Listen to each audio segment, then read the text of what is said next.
se abre el espíritu a través del sacrificio que hizo nuestro Maestro, nos da entendimiento para ver a través de los ojos el espíritu de cada uno de ustedes.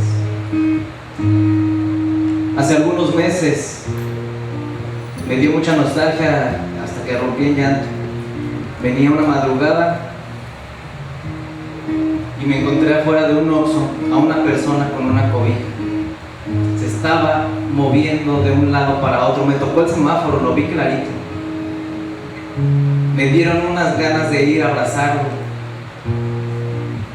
de decirle si estaba bien, pero el semáforo se puso en verde y yo omití llegar con él para ver si necesitaba algo. Por eso rompí en llanto. Dios me puso un semáforo en rojo para poder atender algo y no acudí. Inmediatamente me dio el entendimiento para comprender que no necesito traer una morralla, una bolsa llena de monedas de peso para darle a cada persona que necesite de nuestra ayuda. ¿Se puede hacer? Claro que se puede hacer. ¿Le ayuda esa moneda? Claro, le ayuda esa moneda. Pero cuando uno va y continúa, lo que más le puede ayudar a esa persona es la oración. ¿Cuántas veces nos hemos detenido de ver a una persona y decir voy a orar por él? No se lo digan, hacerlo. Y por eso he elegido esta alabanza, donde viene, y es muy claro, en el capítulo 7 de Mateo, versículo 12.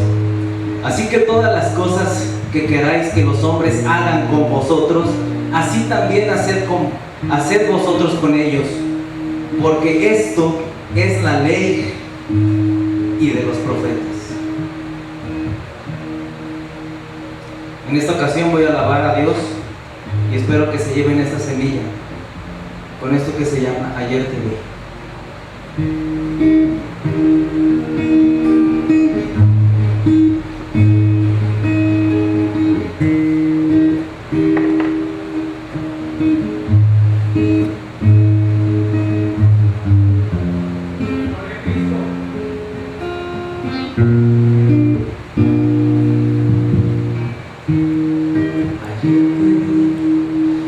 Fue más claro que la luna, en mí no quedaron dudas.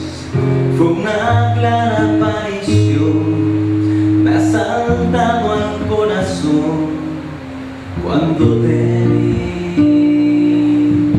Ayer te vi, después de buscarte tanto, antes de salir el sol y pedirte que me dejes ver tu rostro en oración. Ayer te vi a un niño en la calle sin un lugar para dormir. Te vi en sus manos extendidas pidiendo pan para vivir. Te vi en sus ojos suplicantes, en su sonrisa titubeante. Ayer te vi en un cuarto de hospital, en soledad te vi llorar. Te vi en el rostro atribulado de un enfermo desahuciado, sin esperanza de vivir, cansado de tanto sufrir. Ayer te vi, fue más claro que la luna, en mí no quedaron dudas. Fue una clara aparición, me ha saltado al corazón cuando te vi. Ayer te vi,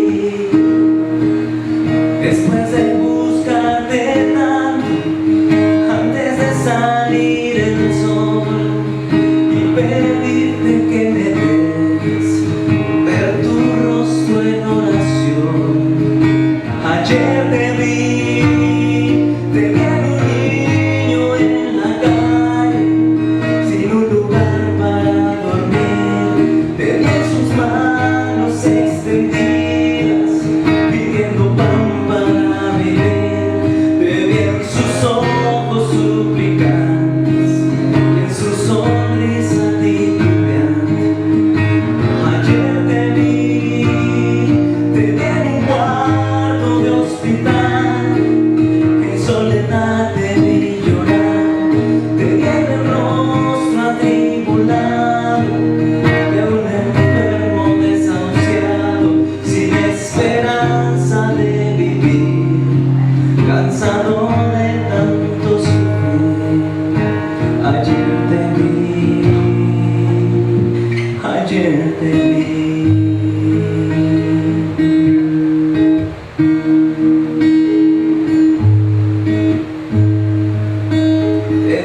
pero ayer te vi,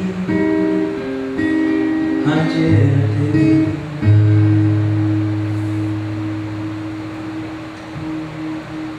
Buenas tardes a todos. Es un gusto verles y es un gusto poder estar aquí iniciando pues un nuevo mes, iniciando con mi iglesia un tiempo post pandemia. Y bueno, antes que nada quiero darle gracias a Dios por la misericordia y el amor que ha tenido para con mi vida.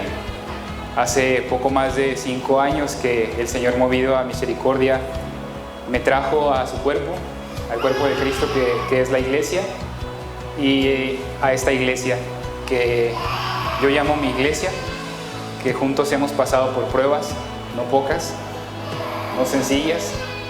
El Señor también me ha probado y en el camino algunas lágrimas se han tenido que derramar, pero el Señor ha estado conmigo, el Señor ha estado con nosotros y aquí estamos, por su misericordia y por su gracia, siendo parte de este cuerpo que es la iglesia, y ahora siendo parte de esta iglesia que es mi iglesia, la Iglesia Nueva Vida.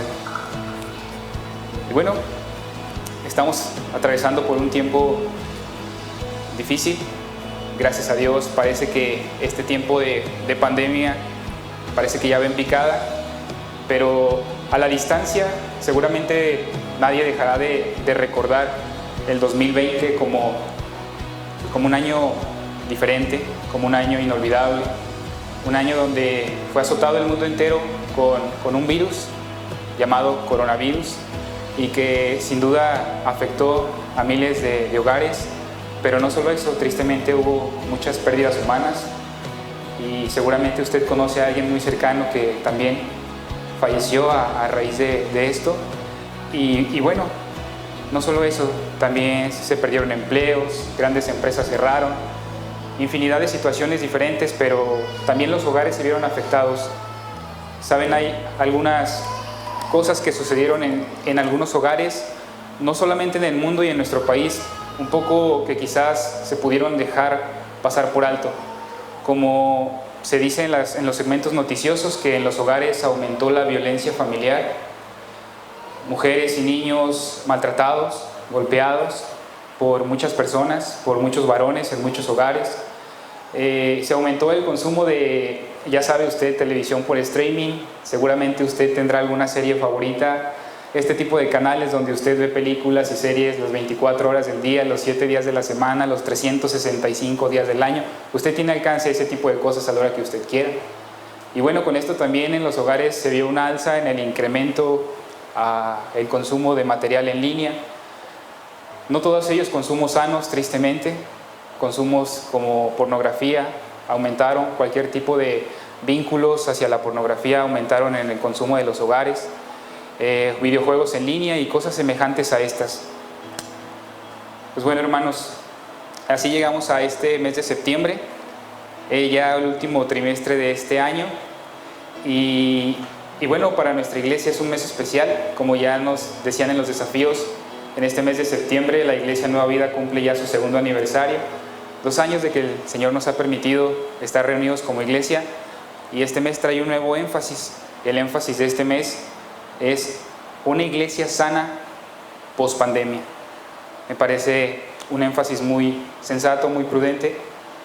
Si bien es cierto que aún estamos en tiempos pandémicos, parece que esto ya va cuesta abajo, pero una iglesia sana post pandemia sin duda necesita de miembros sanos, de miembros con un espíritu renovado, y es justo el título del mensaje de esta tarde, un espíritu renovado.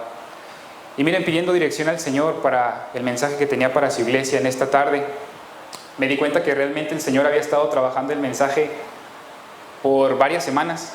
No fue solo un día o 2, sino por varias semanas el Señor fue trabajando este mensaje, lo fue preparando, y justo la semana pasada concluyó de darme la instrucción de este mensaje, justo un día antes de que recibiera la invitación para predicar en esta tarde.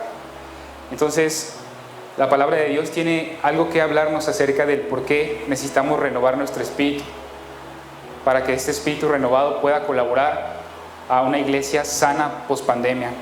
Porque la palabra de Dios nos dice que somos todos parte de un mismo cuerpo. Somos los muchos miembros, cada uno de nosotros, parte de ese cuerpo que es la iglesia, donde la cabeza pues, es nuestro Señor Jesucristo. Y nuestro espíritu renovado seguramente va a ayudar a que la iglesia pueda ser una iglesia sana post pandemia. Pues antes de iniciar, vamos a pedirle la dirección al Señor para que sea Él quien nos dé el entendimiento y sea Él quien dirija este mensaje. Vamos a orar. Bendito Padre, te doy gracias, Señor, primeramente por la vida que nos permites. Gracias, Señor, porque nos has permitido despertar. Gracias, Señor, porque nos permites estar aquí y has movido los corazones y las voluntades de mis hermanos para venir a adorarte, para presentarte toda la alabanza y todo el loor a ti, porque tú lo mereces. Señor, absolutamente nada tengo yo que decir en esta tarde. Sea tu palabra, Señor, hablando y tocando los corazones de cada uno de mis hermanos. Haga, Señor, con su palabra lo que tiene dispuesto en este momento.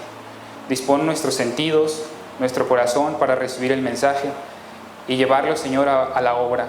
Que no quede solamente en el escucharlo, Señor, un mensaje más, sino que podamos ponerlo a la práctica. Gracias por cada uno también de mis hermanos que han sido parte de esta iglesia y que en este momento no han podido estar.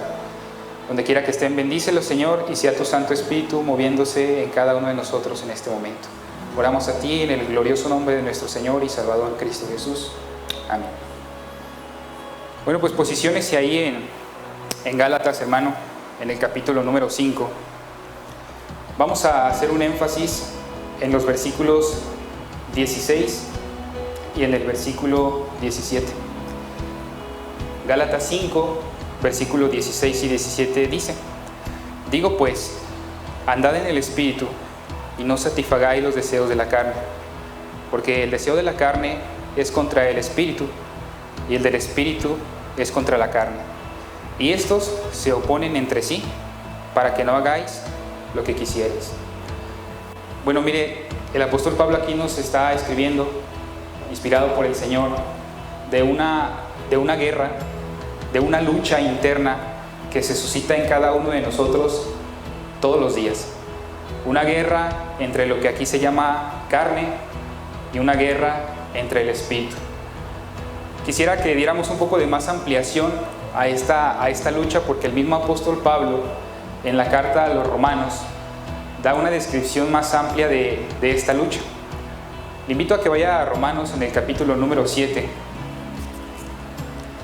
Vamos a ver un poquito más acerca de esta lucha para tener un poquito más el concepto claro de lo que nos está hablando Pablo, de esta lucha entre la carne y el Espíritu que se da en cada uno de nosotros.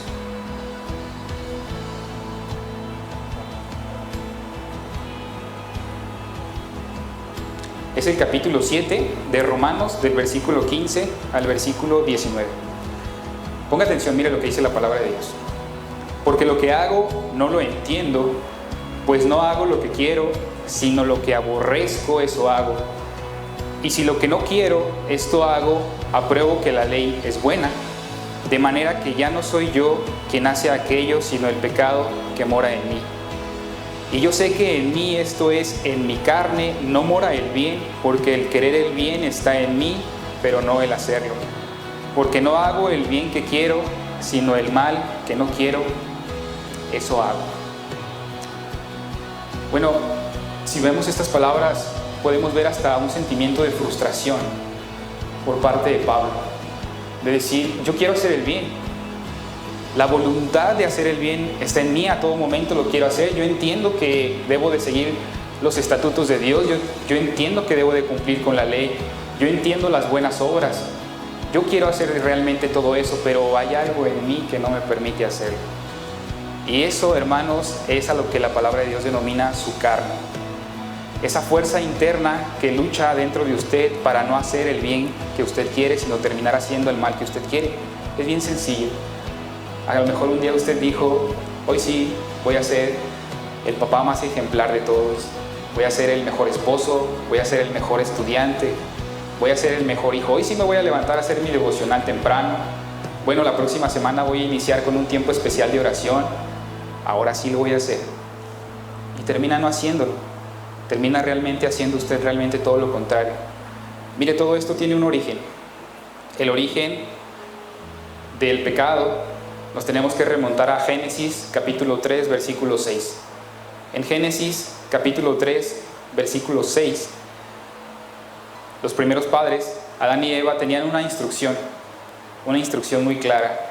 De todo lo que hay en este huerto ustedes pueden comer, pero del árbol del bien y del mal ustedes no pueden comer. Entonces, ellos desobedecieron. Y a causa de esa desobediencia, entró el pecado en la vida del hombre. Y desde ese momento, el pastor Miguel Núñez a este tiempo lo tituló como la gran catástrofe. Ahora sí que nos vinieron a perjudicar. Pero todo esto tenía un propósito, hermanos. Pero he ahí la entrada del pecado a la vida del hombre por medio de la desobediencia. Ellos tomaron del fruto que no debían de tomar, ellos hicieron lo que Dios les dijo que no tenían que hacer, y eso tuvo una consecuencia. La consecuencia fue la entrada del pecado a la vida del hombre, un hombre que era perfecto, una creación que era perfecta, era creación de Dios. Él no tenía ningún problema. Con esto vino una naturaleza pecaminosa, la cual habita en todos y cada uno de los hombres, una naturaleza pecaminosa, y además vino un destierro. Miren, la palabra de Dios en Gálatas nos da algunas señales de las obras de la carne, y esas señales están en el versículo número 19, y dice así, 19, 20 y 21: y manifiestas son las obras de la carne, que son adulterio, fornicación, inmundicia, lascivia, idolatría, hechicería, enemistades, pleitos, celos, iras, contiendas, disensiones, herejías, envidias, homicidios, borracheras, orgías y cosas semejantes a estas. Bueno, algunas de estas parecían ser unas medidas muy extremas de alimentar la carne. Usted diría, bueno, esa de plano sí está muy mal. Esa sí, gracias a Dios, yo ya no aplico en esa.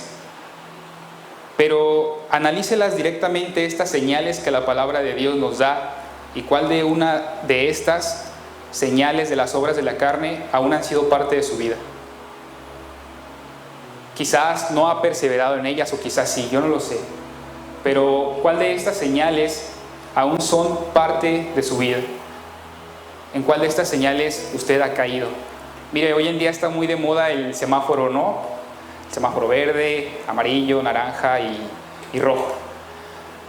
Bueno, no podemos decir que algunas de estas nos arriman a la parte roja del semáforo y otras a la parte verde, no, porque sabe que todas están en la misma lista.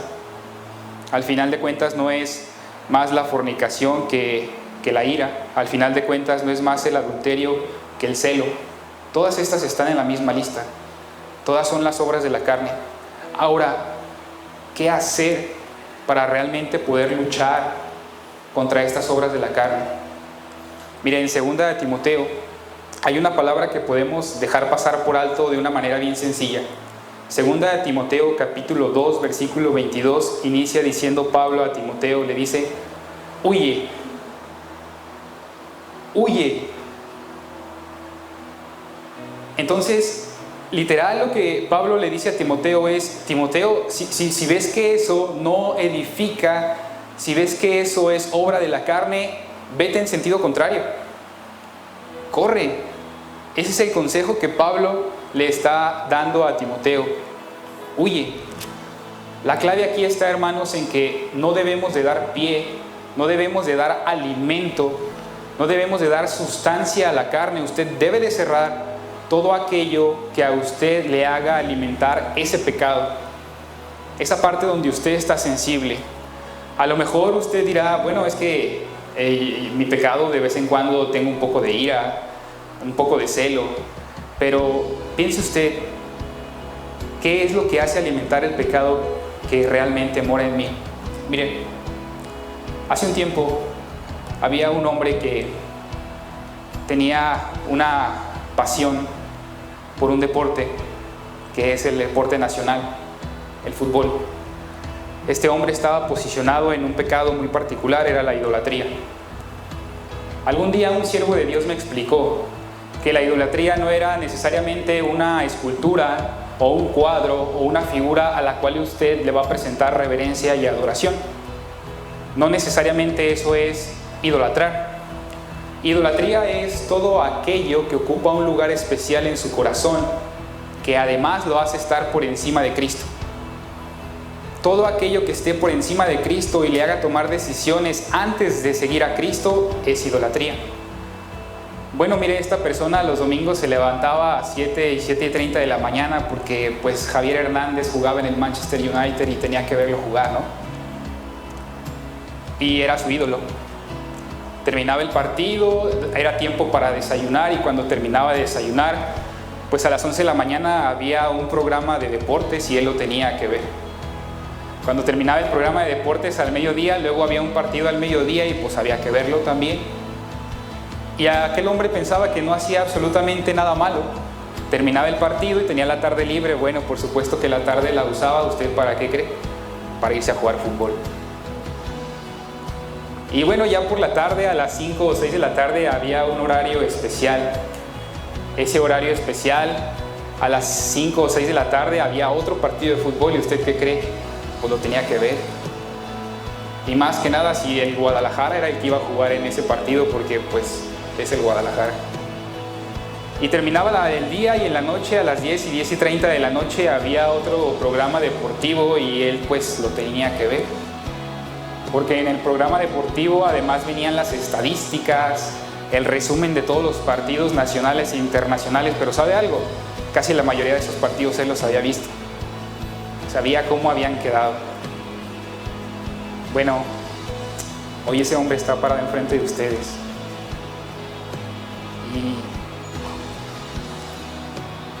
Y doy gloria a Dios porque, ¿saben? No lo hubiera podido hacer sin la ayuda del Señor. Pude darme cuenta y pude identificar que estaba sumido en un pecado, y ese pecado era la idolatría, y el fútbol se anteponía sobre cualquier cosa. Entonces le doy gracias a Dios porque me ayudó a limpiarme de eso. Mire, hoy puedo disfrutar de ver un partido, cualquiera que fuese el deporte, pero ya no proveo más para eso. En mi casa no hay televisión por cable y nunca habrá porque yo identifico que ahí puede haber una entrada para yo alimentar mi pecado. Algún día un predicador hizo una analogía que me pareció muy interesante y hablaba de un aparatito que hoy en día todos tenemos, y yo creo que usted trae en su bolsa. Yo no lo traigo porque lo dejé en la mochila. Es el celular. Mire, él decía que el celular puede llegar a ser tan adictivo como cualquier otra droga que pueda existir. Piensa en cualquier droga o incluso en el alcoholismo. Lo equiparaba a una droga, ¿por qué? Porque en el celular o en el monitor de una computadora usted puede consumir contenidos que trastornen su mente. Puede usted consumir contenidos que alimenten a su carne. Recuerda que hablábamos al principio de esta exposición acerca de que en los hogares se empezaba a consumir cierto material no sano. Bueno, infinidad de hogares y de matrimonios y de relaciones se han destruido a raíz de que hombres no han cerrado esa puerta, no han querido cerrarle la puerta al suministrar sustancia para el pecado. Mire, hermano, una clave bien importante es que usted cierre la puerta, que usted no provea más para el pecado. Como le dijo Pablo a Timoteo, que usted huya, que usted se vaya en otra dirección, que vaya en sentido contrario, que se esfuerce, que sea valiente, que siga el camino de la justicia y que busque a todo momento tener un corazón limpio. En 1 Corintios 1:19, la palabra de Dios dice que somos templos del Espíritu Santo, el cual está en nosotros. Mire, y si usted es templo del Espíritu Santo, el cual está en usted, y si usted es creyente y es hijo de Dios y es parte del cuerpo de Cristo, y usted es parte de la iglesia de Cristo, usted contamina al cuerpo y contamina a la iglesia cuando usted se deja contaminar. Eso es algo muy grave. Porque usted está haciendo como una mancha negra en el cuerpo donde la cabeza es Cristo. Usted no debe de contaminarse. Al contrario, usted debe de buscar por todas las maneras posibles el apartar y el cerrar la puerta a cualquier cosa que a usted lo lleve a este tipo de señales que nos da la palabra en Gálatas, de hechicería, enemistad, idolatría, pleitos, iras, contiendas. Un día un siervo de Dios me dijo que bendecir a un hermano o bendecir al prójimo es bien hablar de él. Si usted no tiene nada bueno que decir de su hermano o de su prójimo, mejor cierre la boca. Mejor quédese callado. Vaya que el Señor me ha tenido que ayudar mucho en esa parte porque yo era un poco iracundo. Pero he aprendido a que cuando estoy airado, tengo que cerrar la boca. Incluso le digo a mi esposa: mi amor, ¿sabes que ahorita estoy caliente? No vamos a hablar. Vamos a hablar más tarde porque nada bueno va a salir de esta conversación porque ahorita estoy caliente. Bueno, si usted no tiene nada bueno que decir en alguna conversación con los amigos, incluso con el hermano, y usted se da cuenta que ya está empezando a hacer chisme, mejor no lo haga. Bendecir al hermano o bendecir al prójimo también es bien hablar de él. Esta es la lucha que todos tenemos de esa naturaleza pecaminosa que entró a la vida del hombre en aquel tiempo de desobediencia y que va a estar luchando todos los días de su vida contra el espíritu, la carne. Pero hay un aliado de la carne, ¿sabe? Un aliado muy íntimo que está en este mismo bando de la carne. Ese aliado es el mismo Satanás, el diablo. El diablo es aliado de la carne y enemigo suyo. Mire, muchas veces nos agrada la idea de ignorar la existencia del diablo porque decimos: voy de victoria en Cristo Jesús que me fortalece. Amén, gloria a Dios por eso. Pero el mismísimo enemigo, después de que nuestro Señor Jesucristo bajó a las aguas bautismales, allá con Juan el Bautista en el Jordán, justo después de ese relato en la palabra de Dios, viene el momento en el que nuestro Señor Jesucristo es llevado por el enemigo a ser tentado. ¿Usted cree que usted no va a ser tentado? ¿Usted cree que el enemigo no lo va a usted a probar? Claro que lo va a probar. Mire, un cristiano sensato y prudente no se puede dar el lujo de no considerar enemigo. No se puede dar ese lujo. Usted no puede considerar enemigo del cristiano al acusador de los santos, que es Satanás. Mire, en Efesios 4:27 dice: no deis lugar al diablo. Efesios 4:27 dice: no deis lugar al diablo. Primera de Pedro 5:8 dice: ser sobrios y velar, porque vuestro adversario el diablo, como león rugiente, anda alrededor buscando a quien devorar. Miren, estaba leyendo un servidor el libro de Job en estos días, y en el primer capítulo narra la palabra de Dios en el libro de Job un día en el que los hijos de Dios se presentaron delante de Jehová, y entre los hijos de Dios se encontraba Satanás, y Dios le pregunta a Satanás: ¿de dónde vienes? Y él le dice que venía de la tierra, que venía de andar en la tierra, venía de merodear en la tierra. Y el Señor le dice: Job, has considerado a mi siervo, Satanás, has considerado a mi siervo Job, varón justo, varón recto. Esas son las descripciones que le da la palabra de Dios a Job. Era un hombre que todos los días hacía sacrificios y presentaba holocaustos por sus hijos. Mire, Job era un hombre muy próspero que habitaba en la tierra de Uz. Dice la palabra de Dios que no había otro entre los orientales más rico que Job. Job era muy rico, además pues tenía una familia hermosa, tenía 10 hijos, 7 varones, 3 mujeres.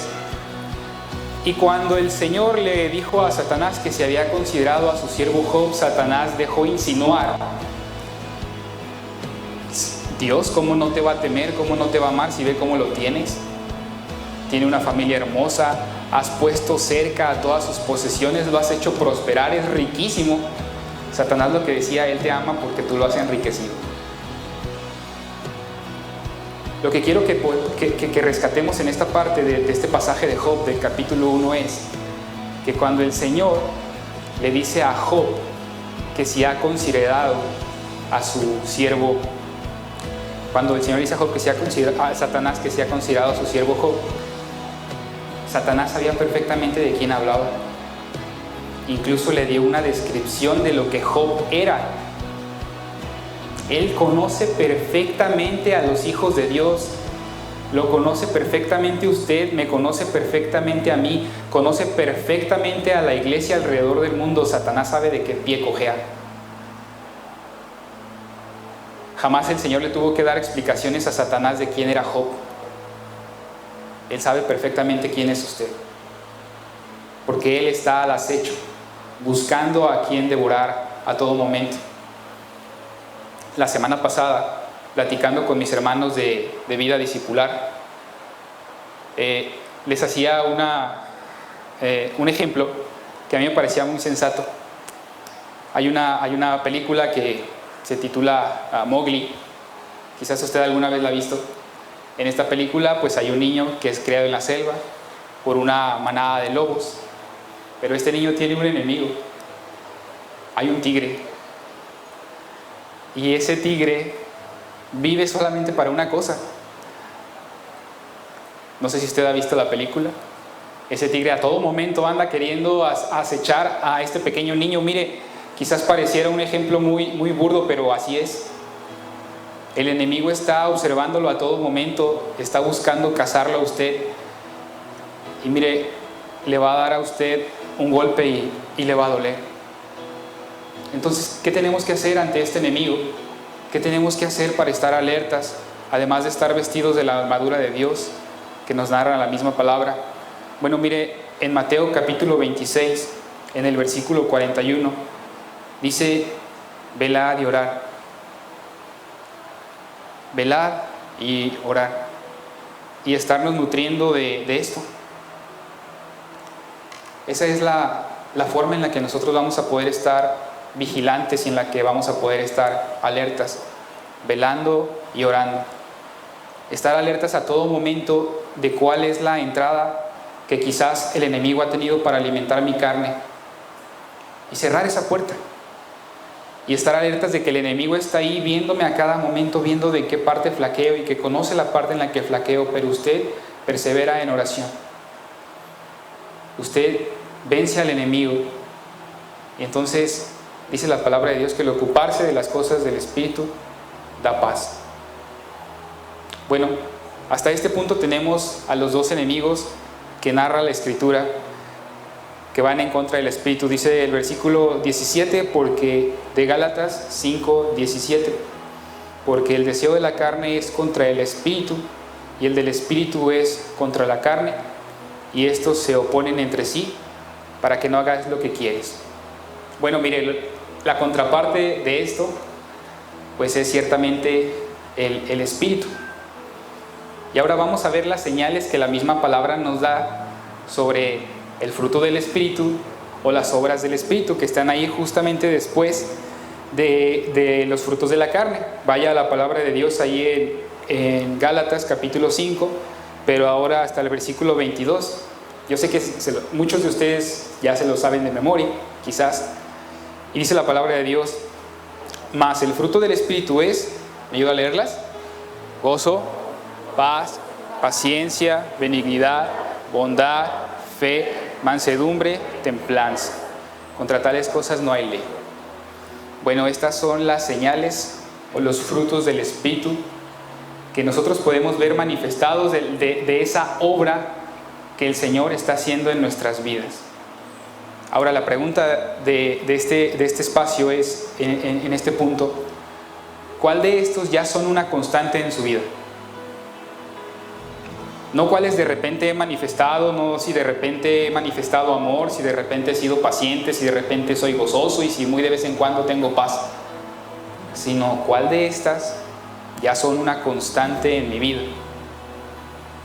Y si ninguna de ellas son una constante en su vida, entonces hay un camino por recorrer, hermanos, para alcanzar la llenura del Espíritu. Porque una cosa es tener el Espíritu, pero otra cosa es alcanzar la llenura del Espíritu. Mire, cuando usted somete principalmente 3 cosas a la voluntad del Espíritu, seguramente usted va a poder tener una victoria. Esas 3 cosas son las siguientes: someter su mente, someter su voluntad y someter sus emociones. Mente, voluntad y emociones. Ok, ¿cómo voy a someter mi mente a la voluntad del Espíritu? Pues bien sencillo. Si usted tiene en su mente un mal pensamiento, una obra pecaminosa y ya está tramando llevarla por obra, cámbiala de inmediatamente por una cosa buena. Traiga a su mente un pasaje bíblico. Quizás usted no recuerde exactamente la cita, pero tráigalo a su mente. Quite ese mal pensamiento y ponga uno bueno. Si está usted pensando algo malo, empiece a cantar una alabanza, la que usted se sepa, la que sea su favorita. Someta a su mente todos los días. Ahora, ¿cómo va usted a someter su voluntad? Bueno, al principio decíamos que la carne no nos dejaba hacer lo que el Espíritu quería. Si usted ha decidido apartar un tiempo durante el día para tener un tiempo devocional, para tener un tiempo de oración, para leer la Biblia, bueno, hágalo. Someta su voluntad haciéndolo. Quizás usted dijo, de 2 a 2:15 de la tarde voy a orar. No sé cómo le voy a hacer porque yo termino las oraciones en 10 segundos. Pero de 2 a 2:15 voy a orar. Ore.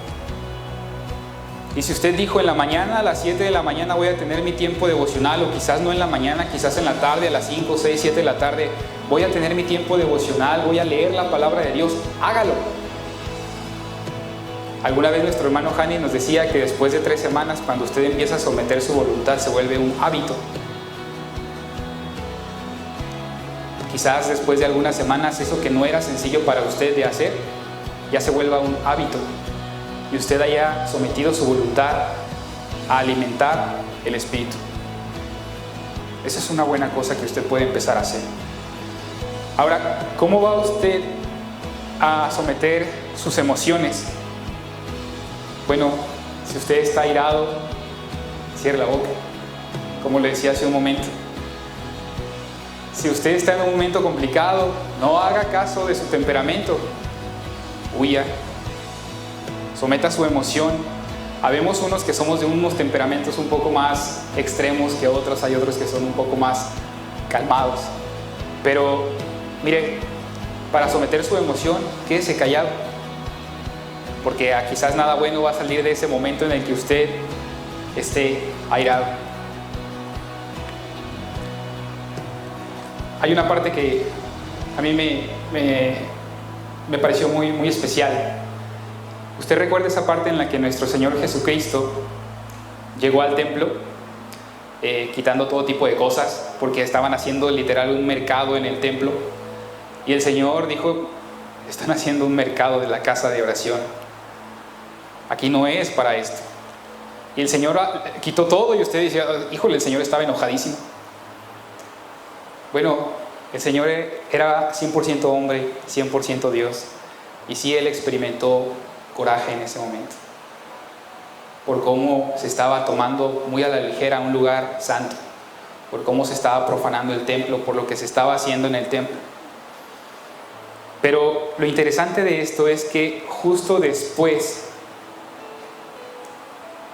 de que nuestro Señor hizo esto, le trajeron al Señor unos enfermos, si mal no recuerdo era un cojo.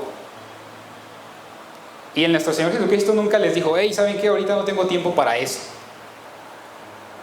Ahorita no me traigan a ningún enfermo, que ahorita estoy enojado y ahorita no voy a hacer ningún milagro de sanación y ahorita no tengo tiempo para atender al pueblo.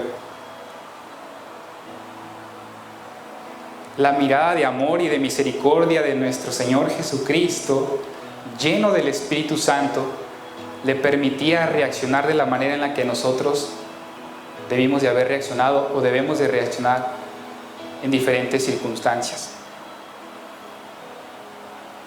Quiero compartirles una historia que el pastor Avery T. Willis Jr.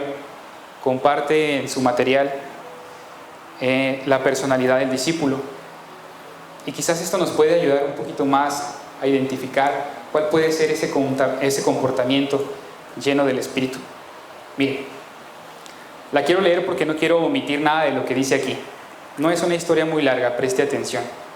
Dice, en una ocasión viajaba en avión de regreso de una conferencia y una joven que había asistido a la misma se sentó junto a mi esposa y yo. la joven nos relató una de las historias más sorprendentes que jamás había oído acerca de la vida victoriosa. Actualmente, dicha joven hacía brillar su luz en un país que le da poco acceso al Evangelio, pero la misma describió una vida que comenzaba con todo menos victoria. Esta mujer era una de los 6 hijos de un padre alcohólico. A los 13 años de edad vivía sola en la calle. Desde entonces su vida no fue una espiral descendente. Aún así, gracias a su determinación, asistió a la universidad, obtuvo un diploma en educación primaria y empezó a enseñar. Entre sus alumnos notó que una niña de 9 años parecía diferente. Después de la clase, la niña ayudaba a borrar el pizarrón y a limpiar el aula. Así fue como se hicieron amigas. Un día el estudiante le preguntó a su maestra si asistía a la iglesia. La mujer contestó que solía ir a confesarse con su madre. Entonces la niña le pidió que le ayudara a memorizar versículos bíblicos que necesitaba aprender antes de bautizarse. El primer versículo era Juan 3:16. Cuando la maestra lo leyó, lloró y exclamó: no podía ella imaginar que Dios me amara después de lo que hice, recordaba esta joven. La maestra luego asistió a un culto de la iglesia y lloró todo el tiempo. Hablé con mi prometido, dijo ella, junto al cual vivía, y dije que necesitábamos cambiar. Un día en que él no estaba en la casa, ella regresó y encontró a un hombre que hurgaba en el departamento. Este hombre buscaba dinero. Como no pudo dárselo, el hombre la violó. La mujer relató lo que sucedió después de este acto, después de que ese hombre la había violado. Cuando aquello terminó, abrí la Biblia en Juan 3:16, que era el único versículo que sabía. El hombre admitió que lo que había hecho estaba mal, pero que su madre estaba enferma y él necesitaba dinero. Esa fue la excusa. Me pidió que lo perdonara y le respondí: sí. Si Dios está dispuesto a perdonarme todo lo que he hecho, ¿cómo puedo negarme a perdonarlo? Nos arrodillamos y le pidió perdón. Al pedir perdón por mi vida pecadora, le entregué mi vida a Cristo.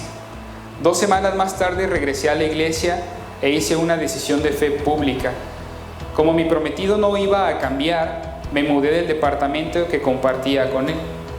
Lo dejó. Entonces la joven comenzó a orar por la salvación de sus padres. 6 años después, ambos entregaron su vida a Cristo. Bueno, ella comenzó a servir en la iglesia, luego participó en viajes misioneros a México y a Belice, y ahora sirve como misionera. Bueno, esta chica concluyó así: alabo a Dios por su bondad y su amor. Estoy agradecida porque ahora puedo demostrar su amor a personas que nada saben acerca de Él. Bueno, cuando terminé de leer esta historia solamente dije: esa es una persona llena del Espíritu. Miren, no importa qué tan difícil fue su infancia, no importa qué situaciones tan complicadas hemos vivido en lo personal o como iglesia, lo que importa es que el Espíritu de Dios mora en nosotros y que Él está con nosotros. Y es a esta altura a la que debemos de aspirar. A que no importa cuando el momento sea muy complicado o la situación parezca no tener ninguna salida, la llenura del Espíritu le va a usted seguir adelante. Bueno, una iglesia sana post-pandemia necesita de miembros sanos, de miembros renovados, de personas llenas del Espíritu de Dios. Ahora, hay un elemento final que quisiera compartirles. Y bueno, realmente es que el elemento principal de todo esto, pues es nuestro mismísimo Señor Jesucristo. No porque el diablo sea un digno enemigo de nuestro Señor Jesucristo, porque ¿sabe algo? No hay un solo escenario en el que el diablo sea enemigo de Dios. Dios es Dios, es soberano, es el creador de todo, es el todopoderoso creador mismo de Satanás. No tampoco porque algo o alguien en el mundo pueda hacerle frente al Señor, pero realmente cuando estamos llenos del Espíritu es porque estamos apuntando a Dios. Debemos de vivir con un cuerpo y una mente renovados para la gloria de Dios, porque Él es Dios, porque Él así lo merece y porque le pertenecemos a Dios. Mire, vaya a 1 de Corintios, en el capítulo número 6, versículos 19 al 20. 1 Corintios, capítulo 6, versículos 19 y 20.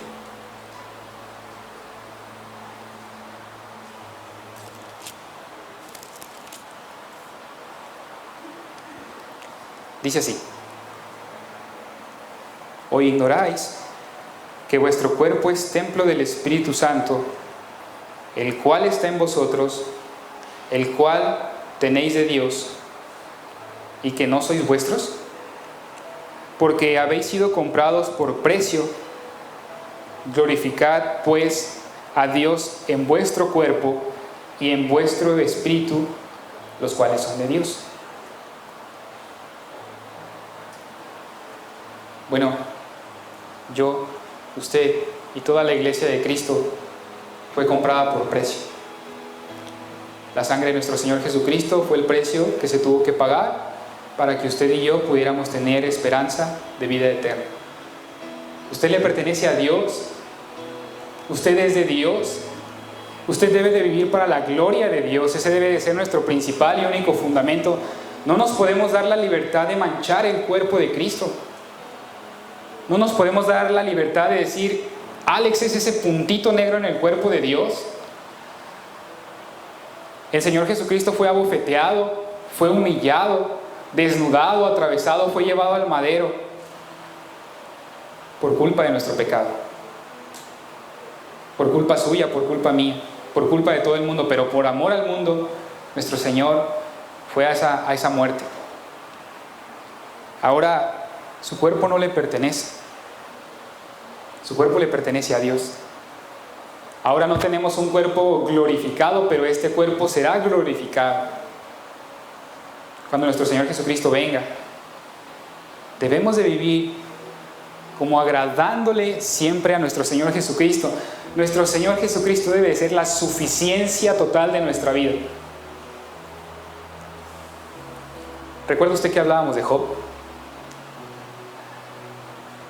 Bueno, esta historia al intermedio tiene una situación bien complicada.